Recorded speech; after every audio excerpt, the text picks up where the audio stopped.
नमस्कार, मैं अशोक कुमार पांडे और स्वागत है आपका टीसीएच पर। लोकसभा का पहला सेशन खत्म हो गया। पहला सेशन था लोकसभा चुनाव के बाद और वो खत्म हो गया। अब राज्यसभा में एक भाषण होना है राष्ट्रपति के अभिभाषण पर। केवल मोदी जी का भाषण बचा हुआ है। मोदी जी आज अपना भाषण दे देंगे। कल मोदी जी ने लोकसभा में अपना भाषण दिया और बहुत सारे लोग ये सोच रहे थे कि आखिर मोदी जी भाषण में क्या बोलेंगे। हालांकि 10 साल से जैसे हम उनको सुनते चले आ रहे हैं, हमें पता था कि मोदी जी अपने भाषण में क्या बोलने वाले हैं और इसकी चर्चा हमने पहले भी की थी। इस बार थोड़ा सा बदलाव यह आ गया कि विपक्ष काफी मजबूत दिखाई दे रहा है। पहले क्या होता था कि पूरी लोकसभा में आपको केवल भारतीय जनता पार्टी और उसके समर्थक दल दिखाई देते थे।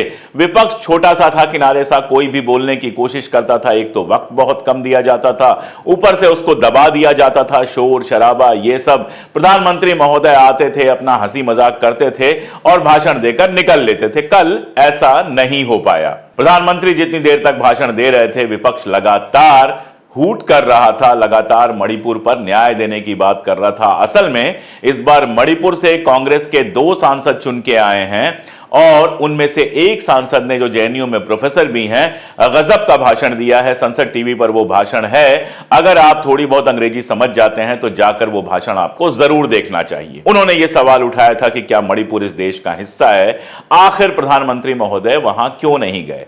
और राहुल गांधी का जो भाषण था, वो भाषण तो आप जानते ही, हमने डिटेल में उस पर बात की है। उन्होंने बेरोजगारी से लेकर नीट से लेकर कोई ऐसा मुद्दा नहीं है जिस मुद्दे पर सरकार को घेरा नहीं। और महुआ मोइत्रा जैसे सांसदों ने जले पर जिसको नमक छिड़कना कहते हैं, वो जले पे नमक छिड़कते हुए तमाम ऐसी सीटों की बात की जहां मोदी जी गए और भारतीय जनता पार्टी चुनाव हार गई। महुआ मोइत्रा के लिए खास यह था कि उनकी सीट पर प्रचार करने के लिए 2 बार प्रधानमंत्री महोदय गए थे। किसी पुरानी राजमाता को ढूंढ कर लाया गया था चुनाव लड़ाने के लिए, उसके बावजूद वो चुनाव हार गई। भारतीय जनता पार्टी चुनाव हार गई और जो कमेटी बनी थी महुआ मोइत्रा को बाहर निकालने के लिए, उस कमेटी में जो 5 लोग थे, उसमें से 4 लोग चुनाव हार गए। तो वो आज संसद में नहीं है जिन्होंने निकाला था महुआ मोइत्रा को, लेकिन महुआ मोइत्रा संसद में है। अखिलेश यादव ने शेरो शायरी कविता के सहारे ढेर सारी बातें की और अयोध्या, भाजपा जहां से हार गई है, अयोध्या फैजाबाद लोकसभा सीट, वहां की बात भी की उन्होंने। और हुआ ये कि पूरे सदन में प्रधानमंत्री के बोलने से पहले विपक्ष छाया रहा। तो अब प्रधानमंत्री के पास बोलने की क्या चीज थी, क्या बोलते वो। प्रधानमंत्री अपने भाषणों में मुद्दे की बात बहुत कम करते हैं। अब ये उनके भाषण का छोटा सा क्लिप सुन लीजिए। ये याद दिलाता है पिछले 10 साल में उन्होंने जितने भाषण दिए हैं, उसकी याद दिलाता है। मुझे मारा गया, मुझे इसने मारा, मुझे उसने मारा, मुझे यहां मारा, मुझे वहां मारा। तो कल तक वो कहते थे कि विपक्षी मुझे गाली देते हैं। अब वो वीडियो दिखाने की जरूरत तो है नहीं। सैकड़ों वीडियो सोशल मीडिया पे हैं जहां मोदी जी भाषण देते हैं और कहते हैं 500 गालियां दे दी, 100 गालियां दे दी, फलां कह दिया, ढिमका कह दिया। और अब कह रहे हैं कि विपक्ष कह रहा है हमको मारते हैं, हमको यहां मारा, हमको यहां मारा। तो ऐसे वीडियो जब आए तो सोशल मीडिया पे उनकी ट्रोलिंग भी बहुत हुई। लेकिन जो मुद्दे थे, उन मुद्दों पर मोदी जी ने कुछ नहीं कहा, एक शब्द नहीं कहा उन मुद्दों पर। बेरोजगारी का ब नहीं बोला। इतने करोड़ लोगों को गरीबी से निकाला है, यह तो दावा किया, लेकिन यह दावा किस डेटा के आधार पर किया, कौन सा आंकड़ा है जो यह कहता है कि इतने करोड़ लोग गरीबी से बाहर निकल आए हैं, उसका कहीं कोई जिक्र नहीं किया। चुनाव में जिस तरह से बड़ी बड़ी बातें करते हैं, उस तरह से बातें करते रहे वो।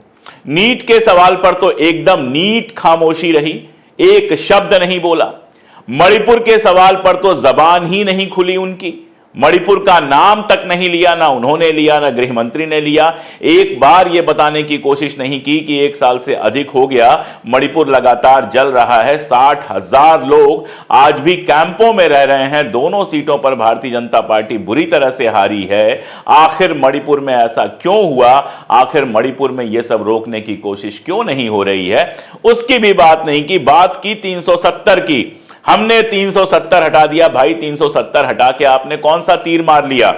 370 हटने के बाद क्या बदल गया? और 370 हटाने के बाद अगर कश्मीर में इतना विकास हुआ है तो कश्मीर की किसी भी सीट पर भारतीय जनता पार्टी अपना उम्मीदवार क्यों नहीं खड़ा कर पाई?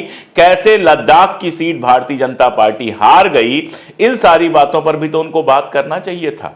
आखिर लद्दाख में पिछली बार उनका एमपी था, हार गया इस बार इंडिपेंडेंट जीता, उनका जो एमपी था वो कांग्रेस में चला गया, कांग्रेस ने उसको टिकट दे दिया और हुआ ये कि वो कांग्रेस से भी चुनाव हार गया और इंडिपेंडेंट जो वहां से जीत के आया है उसने भारतीय जनता पार्टी को यह बताया कि आपकी नीति से न कोई लद्दाख में खुश है और न कोई कश्मीर में खुश है। यही नहीं, प्रधानमंत्री महोदय ने यह भी नहीं बताया कि अपने भाषण में वो शेयर खरीदने की बात कर रहे थे। जब चुनाव से पहले वो भाषण दे रहे थे तो अपने भाषण में वो शेयर खरीदने की बात कर रहे थे कि इलेक्शन रिजल्ट जिस दिन आएगा उस दिन शेयर मार्केट बढ़ जाएगा।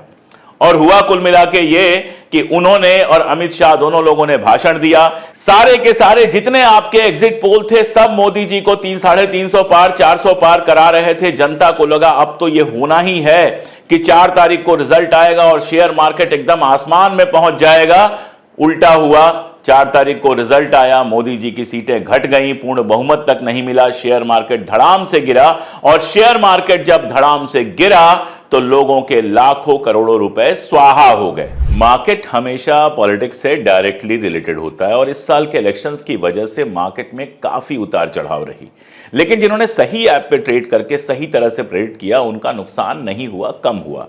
स्टॉक मार्केट के प्रेडिक्शंस बेहद सरल हो चुके हैं, इसीलिए मैं आपको इंट्रोड्यूस कर रहा हूं एक ऐसे ऐप से जिसका नाम है मार्केट वुल्फ।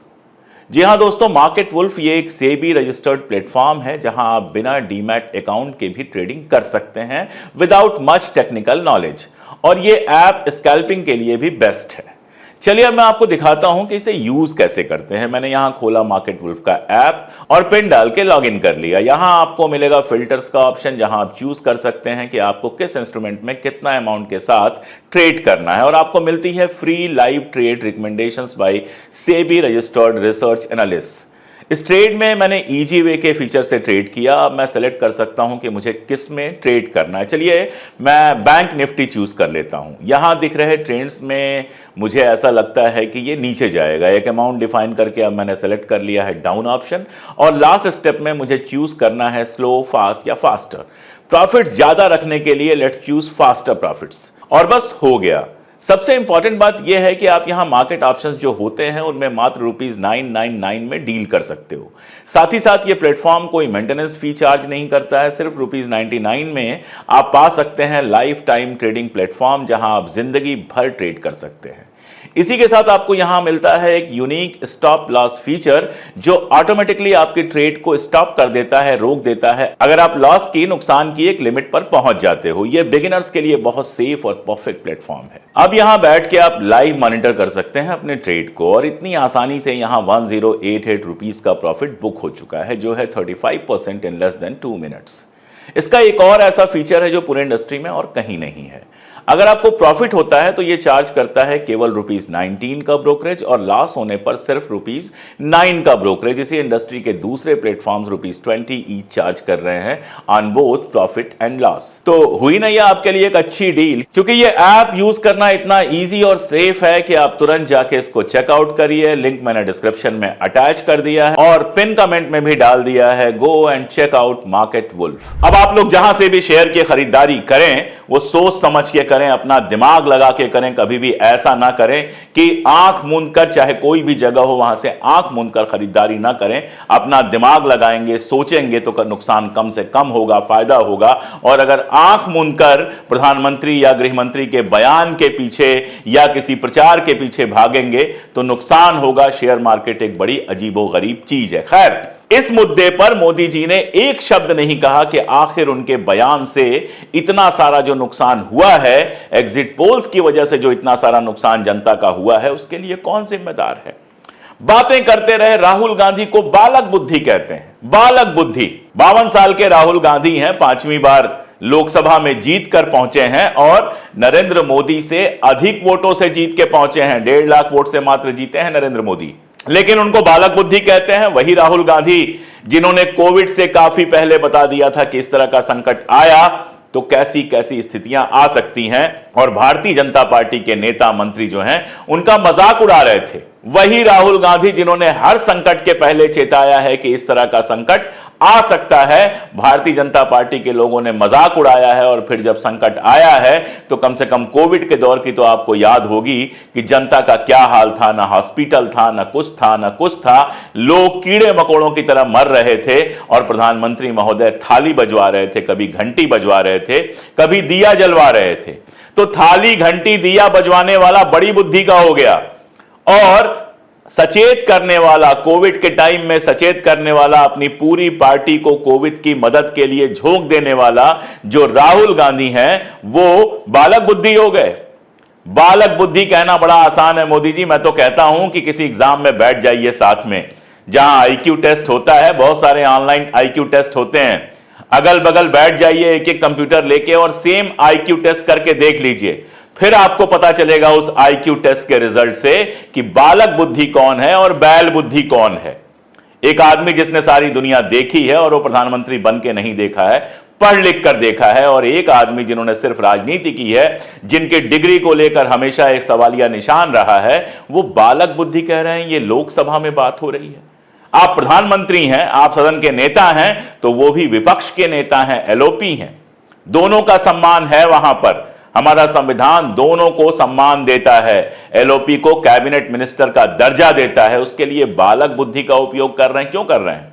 इसलिए कर रहे हैं कि जो वो सवाल उठा रहे हैं उन सवालों के जवाब नहीं है। खेलना किस पर है? हिंदू पर खेलना है। नरेंद्र मोदी लगातार बयान दे रहे हैं, पूरी भाजपा बयान दे रही है, 11 सेकंड का क्लिप दिखाकर। जो गोदी मीडिया है, सुशांत सिन्हा जैसा मूर्ख, ये सारे लोग प्रोग्राम चला रहे हैं कि हिंदू विरोधी हैं राहुल गांधी, कह रहे हैं कि इसका नुकसान होगा। ये वही लोग हैं, जब कर्नाटका में राहुल गांधी ने बजरंग दल पर बैन लगाने की बात की थी, इन लोगों ने कहा था अरे बड़ा नुकसान होने वाला है। हुआ क्या? फाइनली हुआ कि कर्नाटक में बुरी तरह से हारी भारतीय जनता पार्टी। पूरा देश अब जानता है, हिंदू मुस्लिम सब जानता है, पूरा देश अब सारा का सारा बयान सुनता है। राहुल गांधी के बयानों का हिस्सा आप निकाल दीजिए, संसद की कार्रवाई से वीडियो नहीं निकाल सकते, वीडियो हर जगह उपलब्ध है और हर आदमी जानता है कि उन्होंने किसको नफरती कहा था। उन्होंने भारतीय जनता पार्टी और आरएसएस के लोगों को नफरती कहा था। उन्होंने ये कहा था कि हिंदू धर्म वह है जो अहिंसा सिखाता है। और अभी मैं थोड़ी देर पहले जो हमारे शंकराचार्य हैं अविमुक्तेश्वरानंद, उनका एक बयान पढ़ रहा था जिसमें वो कहते हैं कि हिंदू धर्म अहिंसा सिखाता है। मैं चूंकि इतिहास पढ़ता हूं, इतिहास में मेरी रुचि है, तो ज्यादा पीछे जाने की जरूरत नहीं है। 1948 की ही बात कर रहा हूं, जब एक नफरती ने, जिसने आजादी की लड़ाई में कोई हिस्सा नहीं लिया था, जिसने सिर्फ दंगों में हिस्सा लिया था, उसने इस देश के सबसे बड़े हिंदू को, जो अहिंसक था, जिसके दिन की शुरुआत पूजा से होती थी और दिन का अंत भी पूजा से, प्रार्थना से होता था, जिसने कभी अपनी प्रार्थना सभा बंद नहीं की, उस महात्मा गांधी को मार दिया था। अगर आपको समझना है कि राहुल गांधी किसकी बात कर रहे हैं, तो जब वो हिंदू धर्म की बात कर रहे हैं, जब वो हिंदू धर्म में अहिंसा की बात कर रहे हैं, तो वो उसी महात्मा गांधी की बात कर रहे हैं। और जब वो नफरती की बात कर रहे हैं, सांप्रदायिक घृणा फैलाने वालों की बात कर रहे हैं, तब वो बात कर रहे हैं नथुराम गोडसे की, जिसको आप जो चाहिए मानिए। मैं अपने धर्म का प्रतिनिधि नहीं मानता। मैं नहीं मानता कि मेरे धर्म के रिप्रेजेंटेटिव वो लोग हैं जो रामनवमी के दिन जाकर मस्जिद के सामने बाजा बजाते हैं।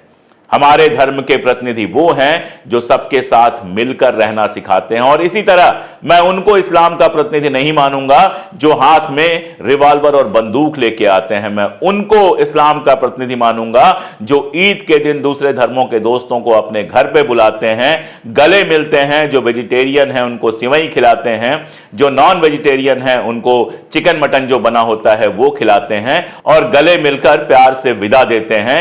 वो असली मुसलमान हैं जो शांति का संदेश लेकर जाते हैं। वो असली हिंदू है जो शांति का संदेश लेकर जाता है। वो असली सिख है जो शांति की बात करता है। जो कोरोना हो, किसान आंदोलन हो, शाहीन बाग आंदोलन हो, किसी तरह की कोई प्राकृतिक समस्या हो, लंगर लगाता है और बिना देखे कि कौन किस धर्म का है, कौन किस जाति का है, उसको लंगर से खाना परोसता है, वो असली सिख है मेरे लिए, वो असली ईसाई है मेरे लिए, जो लोगों की सेवा में भरोसा करता है, अपना धर्म अपने घर में रखता है, चर्च में जाता है, मंदिर में जाता है, मस्जिद में जाता है, पूजा करता है, घर लौट के आता है, घर के कोने में पूजा करता है, लेकिन धर्म के नाम पर घृणा नहीं फैलाता, धर्म के नाम पर दिन रात गालियां नहीं देता है। और यह बात छुपी हुई नहीं है कि हमारे देश में यह घृणा फैलाने वालों की संख्या कितनी बड़ी है, और राहुल गांधी उसी तरफ इशारा कर रहे थे।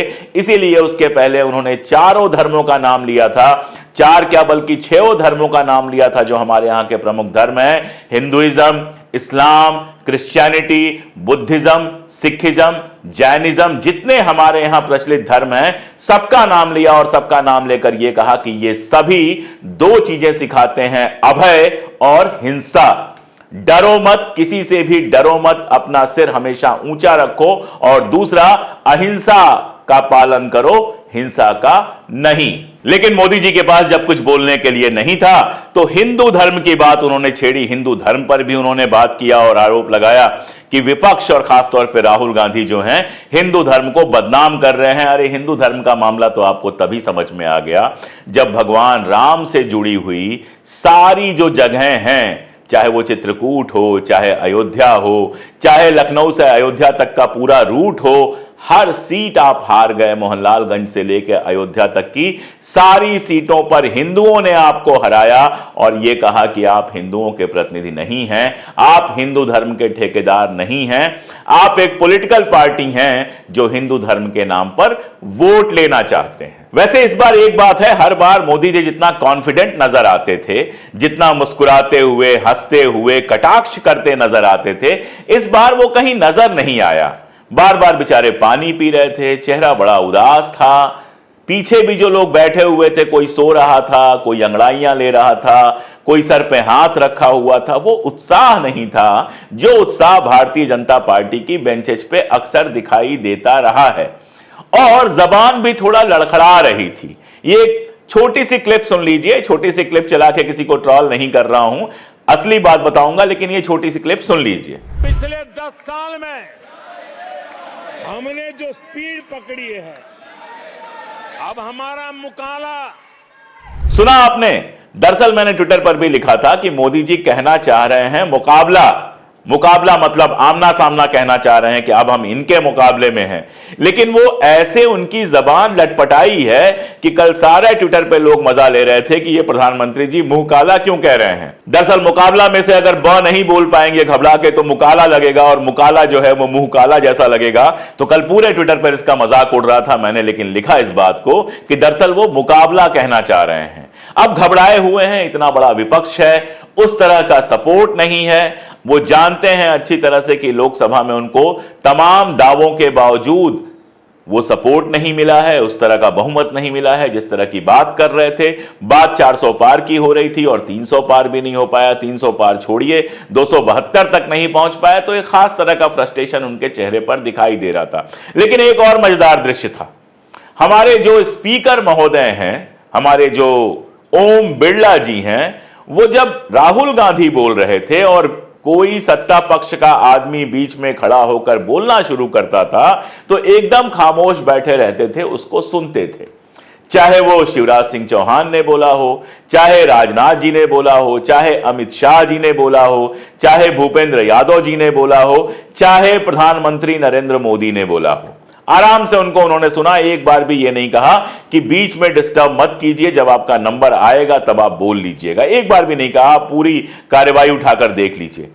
लेकिन नरेंद्र मोदी जी जब बोल रहे थे और उसके बीच में कोई बोल रहा था तो वो ऐसे गुस्से में चिल्ला रहे थे जैसे स्कूल का हेडमास्टर बच्चों पे चिल्ला रहा हो। एकदम उंगली दिखाकर, भंगिमा बनाकर चिल्लाए जा रहे हैं, चिल्लाए जा रहे हैं। ये क्या बताता है स्पीकर साहब? आप तर्क दे रहे हैं कि उम्र में जो बड़ा होता है मैं उसके सामने झुकता हूं। मैंने कभी आपको खड़गे साहब के सामने तो झुकता नहीं देखा। दरअसल सामने आपके जो अयोध्या के सांसद बैठे हुए हैं वो भी आपसे उम्र में बड़े हैं। जब वो शपथ ग्रहण कर रहे थे तब तो मैंने नहीं देखा कि आप झुक गए। उम्र नहीं होती है इंपॉर्टेंट सर जी, इंपॉर्टेंट होता है पोस्ट। और जब आप स्पीकर हैं संसद के अंदर, तो चाहे आपकी उम्र 40 बरस की हो, चाहे आपकी उम्र 80 बरस की हो, चाहे आपके सामने आने वाले प्रधानमंत्री की उम्र 35 साल हो, चाहे 95 साल हो, आप उससे बड़े हैं। पद बड़ा होता है, उम्र बड़ी नहीं होती है। अगर एक आईएएस आता है कहीं 35 साल का या 30 साल का होता है और उसके सामने एक बाबू होता है जो रिटायरमेंट पे होता है, 58 साल का होता है, तो आईएएस उसको उम्र के चलते सम्मान भले दे दे, लेकिन जिस समय मीटिंग चल रही है, जिस समय कार्यवाही चल रही है, जिस समय ऑफिशियल पोजीशन पे है, उस समय खड़ा होकर उसके सामने नहीं झुकेगा। यही तरीका है, ऐसे ही दुनिया में काम होता है। उम्र से ही वरिष्ठता तय नहीं होती है। तो कुल मिलाजुला के यह है कि कल मोदी जी ने भले भाषण लंबा दिया, हालांकि उतना लंबा भाषण नहीं दिया जितना लोकसभा में वो दिया करते हैं, लेकिन एक भी ऐसी बात नहीं कह पाए